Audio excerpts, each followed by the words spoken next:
Hello මං අර දුවනුවර දුව කතා කරන්නේ. කලින් අර රත්නපුරේදී හාමුදුරුවෝ හම්බුනේ. ඕ මතක යන්නන්නේ කියන්නකො. මතක නැහැ. හාමුදුරුවනේ මට මේ සතියේ සෙනසුරාදා වගේ හාමුදුරුවෝ හම්බෙන්න එන්න පුළුවන්ද බලන්න. සෙනසුරාදාද ඉරිදද හාමුදුරුවන්ට පුළුවන් කියලා අහන්න ගත්තේ. යක්ෂ භූත තෙල්ලෙක් ගන්න ඕන හාමුදුරුවනේ. මේ මේ සතියේ සෙනසුරාදා කඩවතදී ගන්න පුළුවන්.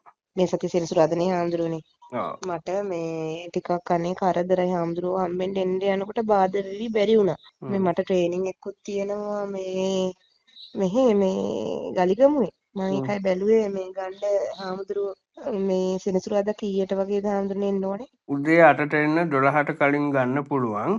ඒක රුපියල් 15000ක් වෙනවා. එච්චර වෙනවද? හාමුදුරන්ට ගිය පාර කතා කරලා පස්සේ මගේ අර මහත්තයාත් දාලා ගිහිල්ලා දරුවත් එක්ක මං ඉන්නවා කිව්වා. හාමුදුරුවෝ පුළුවන් ගානක් දෙන්න කියලා. හාමුදුරුවෝ මගේ විස්තරය දන්නවා. ඒ නම මොකක්ද ඔබතුමියගේ? හාමුදුරන්ගේ තෙල්ලෙක් ගත්තට පස්සේ තමයි මට ওই ට්‍රේනින් වලට එහෙම ආවේ. මට නැත්තම් මොකවත් නැතුව හිටිය ඉගෙනගෙන ඉන්නේ මං. දැන් දාලා තියෙන රජයේවට මේවට. හොඳයි එහෙමනම් ඔබතුමිය එන්න මේ සල්ලි අවශ්‍යතාවයක් නැහැ එදාට එන්නකෝ. අනේ ඔව් හාමුදුරුවෝ දන්නවා අනේ හාමුදුරුවෝ මට ඉන්න තැනක් නැහැ කුලියට ඉන්නේ බබා එක. ඉතින් එහෙන් වුණත් යන්න වුණා සල්ලි හන්දා. හොඳයි යන ඔබතුමිය තැන එන්නකෝ.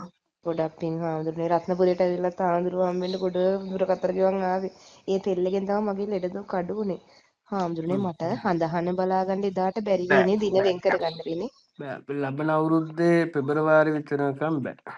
හොඳයි හාමුදුරනේ. හරි. පෙරවන් සරණයි. හොඳයි.